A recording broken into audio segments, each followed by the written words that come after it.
Hello there, how's it going? Um, Sorry, caught me in the middle of taking some water. This is the last video, the last live video. If I'm correct, I think I'm correct. I was kind of thrown off there because Kate, you said next week everything goes back to normal, but next week I think it's done because that's Easter Sunday. That's so yeah. I'm just double checking in case I've gone mad. No, I'm right. Which is very rare, but there you go. So I hope you're keeping well. I hope that you have been able to get something out of this journey. Every year I do about halfway through go, oh, this is a lot. This is a lot. But I want to cut back on the material. That's why I keep saying, if doing half is fine, doing 70% is amazing. I kind of want to give you more. I want to promise less and deliver more. That's genuinely what I try to do with everything I do. Is I never want to overpromise and underdeliver. But then with the Atheism for Lent, you end up with 40 reflections and supplemental material and supplemental reflections, and it's an awful lot. So either you will have drowned in all of it, or hopefully you've got to this point and hey, now it's all downhill. Super easy, few days, and then that is it over. I will start officially in a second. I'm not going to say too much tonight, so I don't even know actually if I have to start officially. This is the official start, let's say that. I guess more what I would like to do tonight is encourage you to continue on this journey after Atheism for Lent is over, and maybe give you a few thoughts about how you can do that. If this has impacted you in some way, particularly the last couple of weeks, right? So if you have done this and the stuff has resonated with you, something has been resonating, and you've kind of felt this dance between atheism and theism, and you've kind of feel comfortable with that, and the idea that there is a type of negation or lack that is an important part of being human, then I want you to be able to continue to explore that after this is over. So I suppose what I'll do is I'll say a few words about what's coming up, and then I'll talk about that. So what's coming up is, I think there's only like 4 reflections, and these are more kind of embodied reflections. So you have a short film, you have a little bit of a talk from me and parable from me, and you have a song from Padre Gutuma. So I think that's the primary thing. I sometimes add an extra day on once it's all over, another Padre Gutuma poem. But then also you have to stop sometime. You can't just keep going on forever. So I may end up doing a cheeky little one the day after this officially ends. We'll see. But all of these are just more an attempt to reflect in artistic form some of the things that you've been exploring, particularly in the last week. So the song Maranatha by Padre Gutuma is from this album called Hymns to Swear By that was done in Belfast many years ago. And it's a beautiful song loosely based on the book of Jeremiah that embraces doubts and suffering and joy and mixes those in, belief and that kind of existential atheism that you have on the cross. My God, why have you forsaken me? Which is not an intellectual atheism as such. It's a bodily existential sense of absence. So Padraig's song Tomorrow really captures that. I actually remember, I'll tell you a story about it. Back in the day when I was touring all the time and talking places, which seems like an age ago. I suppose it already was slowing down before COVID, and then kind of COVID just knocked all of that on the head. But back in the day, I was somewhere in the world, in America, and I was at a conference. And it was one of these, it was a large conference. It might have even been an emerging church conference. And I did a talk, and I asked my friend, Vince Anderson, who does something called Dirty Gospel. Vince Anderson's a great musician, great guy. You should check him out. He's actually got a documentary about his life, or about him. I'm not sure where you can get it, but it's very good, and he's a very interesting guy. He does these events every Monday night in Brooklyn, and he's been doing it for, decades now, where from like 11:30 at night, he does this what he calls Dirty Gospel from like 11:30 to 2 a.m.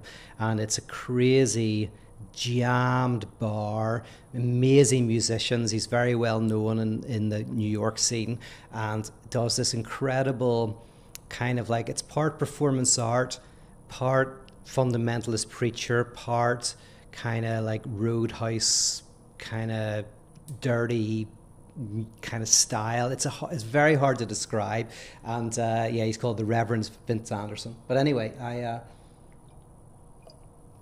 asked him to play the song that you'll be hearing, and it was a big conference. It must have been at least 300, 400 people there. And after I did my talk, he came up, he played this song, and after he played the song, nobody clapped, nobody made a sound, and everyone stayed silent for about, probably just about 30 seconds, 45 seconds. It felt longer. And then somebody came up to close the meeting. And just as the person was about to close the meeting, somebody stood up and said, can't you hear what's happening? And I listened, and the person who was going to close the meeting started to listen. And you realize that one is, the silence was not the silence of awkwardness. It was the silence of impact. And then two, you noticed that there were people crying, just 2 or 3 people, but audibly crying in the audience. And it was interesting because it's just a hymn, a song, but it's a song that I think has very unlike the type of hymn that you would maybe hear usually. And I think it can have a very profound impact. So I recommend you listen to it, A Darkened Room. Many of you will know it because I think I've used it before at times, but some of you, it will be new to. The whole album, Hymns to Swear By, is really worth listening to. It's very beautiful.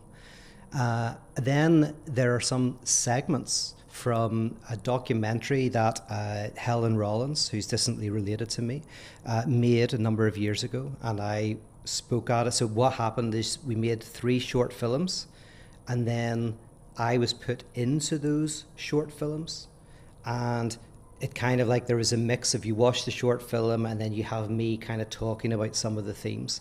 And interestingly, this called The Guide to Making Love, because it's about how to make love, make desire, how to generate that type of desire. So that's kind of the guide to making love. David Dalsmalchian is in it, who is in the horror film I haven't seen yet called Conversations with the Devil. It's got like 100% on Rotten Tomatoes. David Dalsmalchian is a dear friend, brilliant actor, and you'll have seen him in various things. He was in Dune, and he was in Blade Runner and all of this, but this is his first kind of, main role in a movie, but he's in The Guide to Making Love. And it's going to be released in a few months on Sublation, which is a kind of publishing company, YouTube group who I've done some stuff with in the past. So they're going to release it in a few months. That's exciting. It was a documentary we made for basically nothing. Basically, we set up a production company because I wanted to create art that offered critique, that offered some sort of cultural critique and some sort of kind of, exploring some of these ideas that I explore, but in cinematic form, right? So that's the big, and then eventually we made the Tammy Faye doc, which we're still trying to sell, but we should sell it at some point. So anyway, you're going to get 2 segments from that, which is a short film of Helen's that she directed called Alone, that's absolutely beautiful. Again, it is a film that captures this notion of being held in lack, that there's something that the social bond, something that connects us with each other, that is about doubt, unknowing, and what in psychoanalysis is called castration, but this kind of sense in which we are all burned by the black sun of suffering. But that's not just what brings pain, it's also what brings joy. It's what burns and it's what cooks. Like it's got that power to heal and that power to destroy. But there's something about that lack that unifies us. So Alone is an absolutely beautiful film, Irish language film, but with subtitles. And really excited to share that with you if you haven't seen it. And then some of me talking about some of the themes. That's why I don't want to talk too much about. I don't want to give away what Maranatha is about, so I'm trying to say as little as possible about that. I don't want to give away what Alone's about, so I'm not going to say much about that.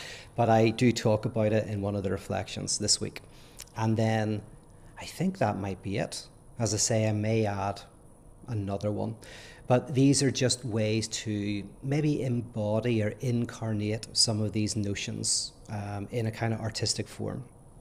And on that, I want to tell you something that I'm actually doing tomorrow and the day after tomorrow that I'm very excited about. And you, basically, who are doing this, are part of the same communion, the congregation that I am part of. Many of you. Some of you are just doing Atheism for Lent. That's great, and you'll go off and do other things. Some of you have been on this journey for many years, and I know you very well. Some of you I have met and hung out with in person. Some of you I've hung out with online. But we are together on this journey. So I want to share with you that tomorrow and the day after tomorrow, Helen and myself and Padraig O'Tuma, who you'll be getting this week, and a guy called Duke Special, really great musician and great friend, some of you will know, a group called JBR Project. I'm bringing them together and we are creating a liturgy, a 4-part liturgy of lack, a kind of an example of what a church might look like that embraces the themes of Atheism for Lent. What does that look like in a liturgical setting? And there's a reason why I'm doing that. I believe, and if you want to know what I believe, as in what motivates me in my work, if I want to tell you honestly what has motivated me from when I was young to now when I'm 50, it is the belief that we need a space in our lives, a liturgy, a communion, where we can embrace doubt and unknowing, and that where we can experience that mystery that inhabits ourselves and other people and reality itself. We can make space for that. And maybe I'll say it like this: a place where we're not free to pursue what will make us happy, what will make us fulfilled, what will make us complete, but a space where we are freed from the pursuit of what will make us happy, what will make us fulfilled, what will make us complete. Freedom from that frenetic pursuit, to realize that all of us are joined together by ultimately a sense in which we are all riven by mystery and unknowing. That's really key to my work, but it's never been just an intellectual thing for me. And in fact, the first 10 years of my working life was doing this with a group called Icon. And that's what now I'm getting back to in, the next part of my life. So getting back to where I started. Because I believe that life is difficult, right? And what do I think can contribute to life being easier for yourselves, for the people you know, for politically, what can help heal divides, what can potentially help us avoid catastrophe. And part of that is, I believe, creating these spaces that maybe once a week you go to a desert in the oasis, where you encounter that division that is within us all, that frees us from the pursuits of wholeness and satisfaction and completion that actually, I think, destroy us, make us depressed, make us anxious, make us jealous of other people, create social fragmentation, right? Where we can encounter each other in that space just for an hour, and then we leave, and I think we will be lighter people as a result, and I think that does have real impact. I kind of, it's weird talking about this because I want to jump into talk mode, and I want to give philosophy as to why, to defend what I'm saying, and that's that's always what I want to do, but I'm going to avoid. I'm not trying to defend what I'm just speaking from the heart. And speaking from the heart, I want a place where there's music and there's art and there's parable and there's poetry that helps soften us and sensitize us to that experience of negativity. So tomorrow and the day after it, thanks to a couple of people who are part of my Patreon, who gave money to make this happen, I can create an example of what that can look like. And there's a reason for that, because I want people to watch this and go, oh, I could create something like that where I live. And I want to show one example of how it can be done. Yeah. Not the way it can be done, but just an example of how it can be done. And it feels appropriate. And I didn't time it. This wasn't, there was no timing in this. I wish I should pretend that there was, actually. But right at the end of this, when you're getting Pádraig Ó Tuama and Helen's film Alone, because Alone will be in the thing tomorrow, it's just appropriate for me, weirdly, synchronicity, that I'm creating a space that is attempting to live out and show how to create a liturgy that embraces the spirit and the heart of this Atheism for Lent journey that you have been on, and that can kind of, in a sense, continue it. So what would I say to encourage you? I suppose one of three things is, one is, when this is over, I hope that there's been a few thinkers that you can go off and explore yourself. And you may have even done this with other people, and you might want to continue to have conversations with friends of yours who are interested in the same stuff. For example, you may have found an interest in Paul Tillich, and you may decide to do a book group on a book of his sermons. Or you may have found some interest in someone like Richard Boothby and want to do a book study of his. And some of these people you can actually reach out to if you're doing a book study and go, can you zoom in and have a conversation with us? And, don't tell them I said this, but they're very nice people. They'll do it. Todd McGowan, Richard Boothby, you reach out to them, there's a good chance they jump at the chance to have a conversation with you and your friends. So that's one, is continue to explore these things. And you can also do it, obviously, with my Patreon. There's loads of stuff that's free out there, and you can connect with people, but there's also groups on my Patreon where we get together, where we hang out, where we do courses and conversations together. So there's obviously that. And thank you, most of you support me already on Patreon. I want to say that it's because of you that I get to do this work. I rely on Patreon. I've relied on Patreon for the last 6 or 7 years, and so I appreciate your support. Second thing is, if you are in any form of work in terms of congregational work, I want to encourage you to think about how to bring some of these ideas into those spaces. If you are a singer-songwriter, a preacher, a youth worker, to look at, again, loads of free stuff online. I've got hundreds of hours of free stuff online for you to look at, but to try to take some of those ideas and see how they look in your setting, how it preaches. And that's as well why I'm doing the thing tomorrow and the day after, which will come out in a few months, and you'll be the first to see it. People on my Patreon will be the first to see it. But to encourage you to, as I say, see if you can bring some of these ideas into that space. Because it's like, again, this is not primarily an intellectual exercise. I mean, many of you, like myself, enjoy that. And I will sing to the heavens how much I enjoy reading a good book and thinking things through. It's one of the things that gives me most pleasure in my life, or is that. But this is not primarily an intellectual enterprise. It's one that it's one where I believe that there should be a liturgy, something that you go to every week, because everything in the world is telling you about pure positivity. Everything is saying wholeness, completeness, happiness. Everything is telling you to seize the day, to seize every moment, to life hack, to get from A to B. Like everything is like self-help, you know. We don't have many places that say you don't need to go from A to B. Just be, and realize that A does not equal A, which means realize that you're divided, that you don't even know yourself. You know, how can you desire to move from A to B if you don't really know what you desire? And actually having a space where you can just be and see your dividedness and encounter your despair and encounter the difficulties of your life and somehow make space for that. That's vitally important. And the church has an infrastructure already, right? If I'm saying to you, we have to do this every week just for an hour, well then church is a great place to do that because people go every week for an hour.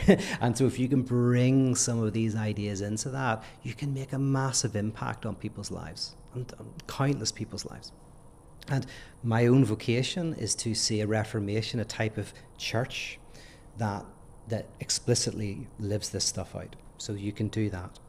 And then thirdly, if you are a leader and you really want to go deeper into that, then talk to me, be part of this in a deeper way. And I do want to invite you. The other two are free things. This is the one that will cost. But if you do want, I'm doing leadership retreats now. I'm starting the first one in October.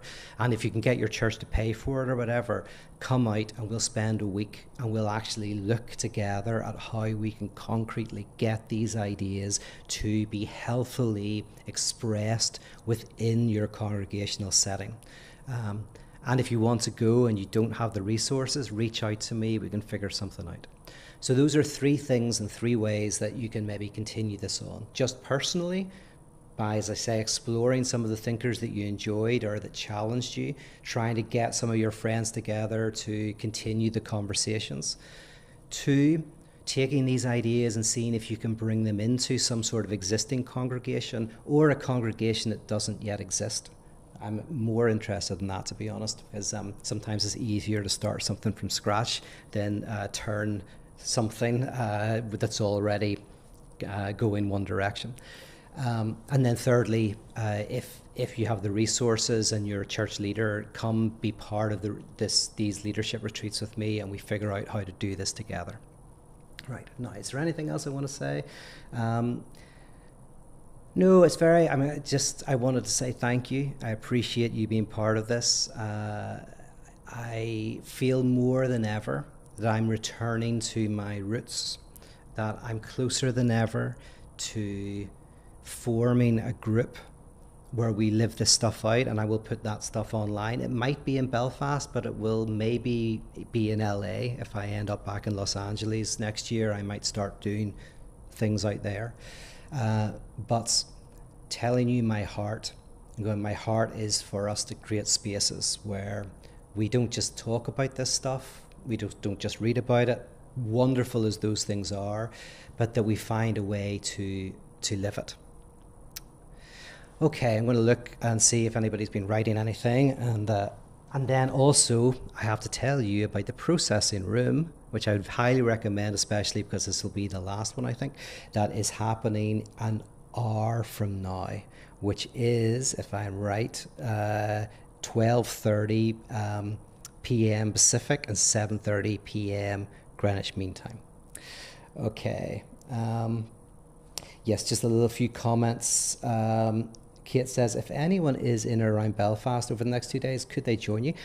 Yes. Oh my God, I would love that. I very much doubt that any of you will be, but my goodness, I would love that. So just reach out to me. Just go on the WhatsApp group and ping me or send me an email. That would be absolutely wonderful. Yeah, that would be amazing. Heidi says, "Oh, she's exciting. She's excited about it." Thank you. I really appreciate you saying that. And you say you're grateful. I really appreciate that. Paulo says, Richard Foster's Celebration of Discipline. I remember that book. I read that book back in my church days many years ago. So Richard Foster's Celebration of Discipline may be a good resource to be rethinked. Small practices that won't get so much work. Oh, that's interesting. So what you're saying is the structure of the book could be, yeah, that's very interesting, because that book was massive within the evangelical church, and you'll know more about it because you mentioned it, but from what I remember, one of the reasons why it was so big was because it was very practical, and I can't remember much of it myself, but yeah, that'd be interesting to look back and look at how that was structured, because that could be very useful. I love that idea. Oh, Malcolm, you said something and then it disappeared, so I don't know what that was, but I'm sure it was profound. Listen, thank you so much for being part of this. I will tell you more about the stuff that's happening on Monday and Tuesday, and also I don't know what's happening next Sunday, if there's anything. I've got a Paro seminar that's usually the first Sunday of the month. So basically we're going to be getting started again on the usual stuff. I'm doing No Country for Old Men, not this Saturday, but next Saturday for exposure. So if you're interested in movies, I'm going to look at evil, pathological evil, through the lens of No Country for Old Men. And we're going to get back into the Paro seminars, the Coffee and Concepts groups. So there's lots of stuff happening. I'm going to be doing more book studies. I'm going to finish the book study on my first book, which still has a couple of weeks to go. So lots of stuff happening. I hope you'll join me for it. And Malcolm, whatever you're trying to say, it keeps not coming through. I don't know whether you're swearing or something, because there's 3 messages from you and they're all gone. I'm going to bluff for a second and see if you can say it a 4th time that works, because I want you to be able to say what you want to say and me to read it.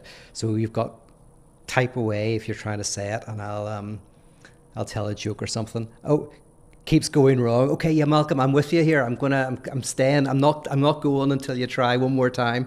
Is there any other comments I can read?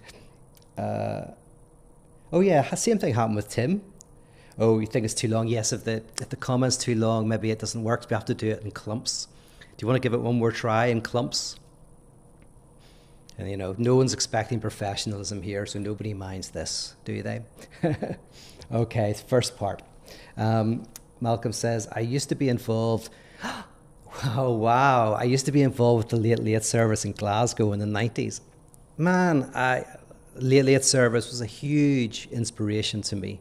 And some of my friends were part of that, like Paul Archer, I think, was part of that. Maybe Ian Archer might have been part of that. But oh yeah, the late service, for anybody who doesn't know, was one of the really innovative, what was called alternative worship movements, events that was happening in the UK.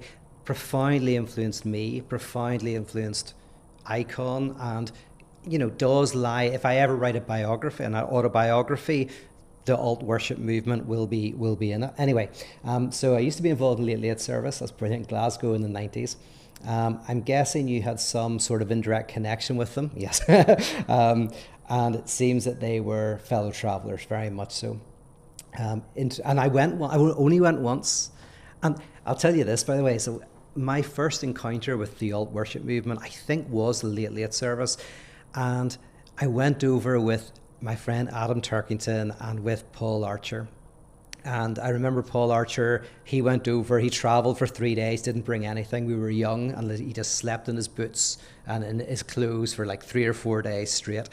And went to the late service, and I found it almost too much. I was overwhelmed by it. It felt so otherworldly. And so I think I just sat and didn't talk. And we went out for drinks afterwards, and didn't say anything. I was really rabbit in headlights. So that was my experience, and then that brought me to explore more. Anyway, so in terms of liturgy, but I think there came a point where what started as a project had to decide if it wanted to be an institution or not. In my view, institutionalism should be resisted. Yep, we'll come back to that. But what's your view? Is there a pyroecclesiology? Brilliant. Okay, here's the thing. I hear you. I get it, Malcolm. But I am an institutionalist, right? And I'll give you my defense of institutionalism. Is, of course, institutions are terrible and fall apart and collapse. But institutions hold something. So like, the NHS is an institution, governmental bodies, educational bodies, they're institutions. Hegel once told a parable, I'm sure he got it from somewhere else, about a bird that never flew because it would look at all the other birds and see how much the wind caused them to slow down and prevented them from going as high and as fast as they would like to go, never once realizing that it was the wind with all of its resistances and pulls that allowed the birds to fly in the first place.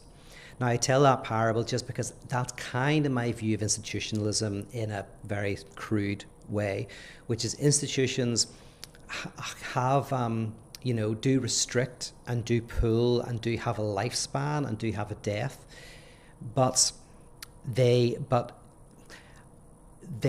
also can hold something. So even like psychoanalysis is an institution with all of its good and its bad.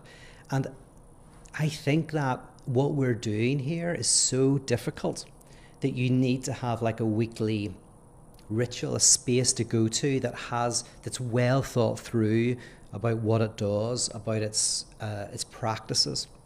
But institutions have a life, and one of the things I loved about the alternative worship movement is they understood that there was like a best before date. They didn't want to run forever necessarily, and most of them stopped. And most of them stopped not because they were not successful. They kind of almost had a best before date, and purposefully, when they felt that their life was coming to an end, they almost ritualized that death. So the idea of an institution that knows its temporality is interesting to me. But also an institution, the reason why I like it is because without liturgy, and I like the term liturgy, but without liturgy, I mean, we all have liturgy, we have the patterns of life. So without a liturgy of lack, I worry that this type of insight, this type of things we're exploring, we won't be able to remain faithful to. And whenever life is going well, you don't need it as much. But when life is going badly, having that space once a week where you enter into that space of negation, I think can be life-giving. But I'm trying to think really, really carefully about how to form an institution that will have enough checks and balances that of course it will go wrong and mess up and have a lifespan, but will do more good than harm, and significantly more good than harm. That's all I can say is, do I believe it's possible? I think like the Quakers are a good example of an institution that I think have stayed true to who they are. But I'm waffling, but I would wish to have this conversation with you in person and say, I can't believe you were part of the Late Late Service, man. That's very, very cool. What do you do now? I'm interested in what you do. Another question, Lavone, never sure if I'm saying your name right, sorry, says, I remember you joking about being careful not to start a cult. How will you be careful in the development of this movement to keep it from going that way? Yes, very true. Funny enough, you might be referencing the conversation I had with Johnny McEwen, because Johnny came to Icon once, and he said that when he went to Icon, he thought two things. He thought, one, this could become a cult. He could see that that's a possibility. And he said, two, he says, I thought it should have a soundtrack. And he's very good at music. So he joined Icon to prevent it becoming a cult and to give it a good soundtrack. And Johnny McEwen is also involved in what I'm doing tomorrow and the day after. He's the creative director. So his job will still be to prevent it becoming a cult. But I get what you're saying. And I could waffle about theory. I'm trying not to do that because and you don't want that. And I've said those things in other places you can find. But I guess I'll say this, is that I am very taken by the Lacanian notion of what's called the subject supposed to know. And the subject supposed to know means that whenever a neurotic does psychoanalysis, there will come a point, if the analysis is successful, there'll come a point where they start to think that the analyst has a knowledge that they don't have, not just an expertise, but a knowledge of their unconscious, can see things that they can't see. And this subject supposed to know is vitally important for transference. But what happens gradually is, what the analyst does with that is that allows them to help you encourage a curiosity with your own unconscious. So the subject supposed to know isn't refused by the analyst. They allow that projection. In fact, it's required. If you don't have that, analysis doesn't commence, right? You can do counseling, you can do whatever, but you're not doing analysis. Analysis requires transference for a neurotic. So once that starts happening, they become what's called the big other. The big other is basically when you treat somebody like an authority figure and not a person, they are a big other. So when the analyst becomes a big other who kind of has this almost like magical insight into yourself, then the transference works. But the analyst then allows that to bring knowledge to the fore. Because you might say to the analyst, oh, I know what you think that dream means. And then you give an interpretation. The analyst didn't know, and you didn't know. You had to know through the analyst. I had that with my friend Elliot Morgan. I told him a dream, and then I went to the bathroom and came back. I didn't know what the dream meant. I had no idea. I came back and he was smiling, and I was like, oh, I know what you think that dream's about. You think it's about X, Y, and Z. And he said, oh, no, I was thinking about something else. I was like, oh, I projected the knowledge into him and then kind of found it in myself. All of that to say, within transformance art and what we're doing, Liturgy of Lack, the subject supposed to know is part of the dynamic. But what prevents it from being a cult is, I think what happens is a cult, the leader takes on the role of the subject supposed to know, and they think it's true, and they become the subject supposed to know. They don't just use it as part of the transference and ultimately disillusion the person. Over time, the person realizes that they're doing the work, right? So that's how I distinguish a cult in terms of their practice, is that the leader and the liturgy becomes the substantive knower that you become dependent on, whereas I want to very much disillusion people over time through the work. But anyway, that's beside the point. I'll tell you the best answer is you're going to stop it becoming a cult. You keep an eye on it, be part of it, and if you think it's going a bit dodgy, you have the power. So yes, so there you go. So the other thing is, it's probably not going to be successful enough to become a cult. Tim, it's great that there's questions coming in now.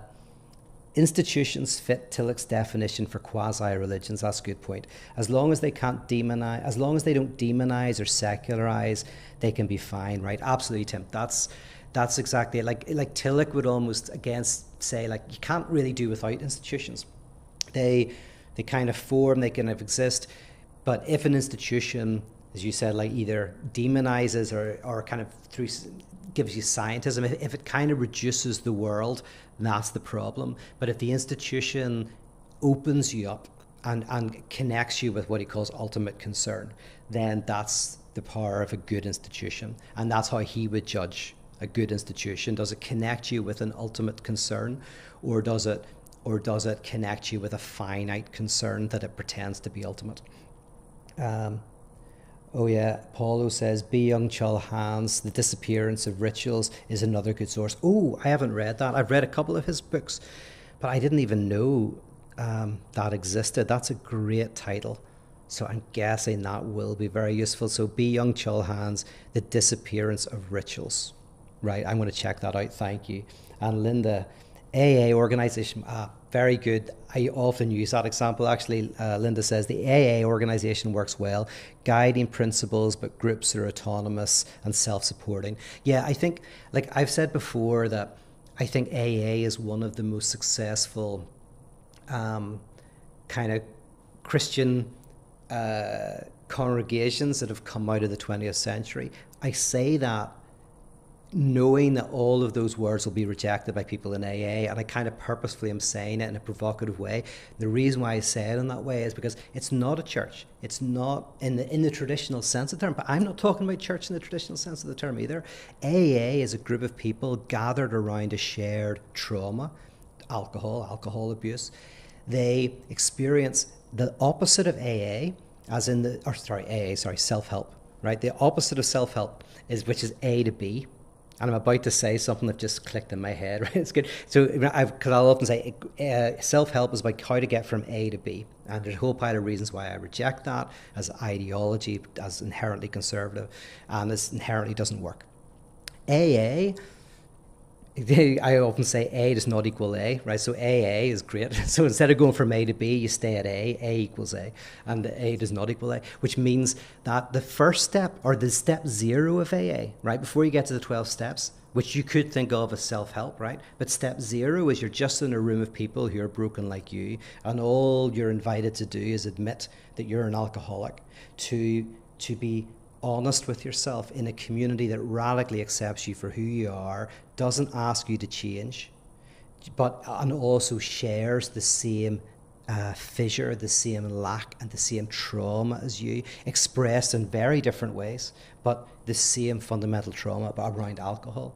So AA is a great example, because what I'm talking about is, again, a collective, a congregation of radical grace, where you encounter yourself and the trauma, not of alcohol, but the trauma of being human, of being a subject. Encountering that, step 0. And then after that, yes, you can do the steps, you can do stuff, that can help, but step 0 is the really important one.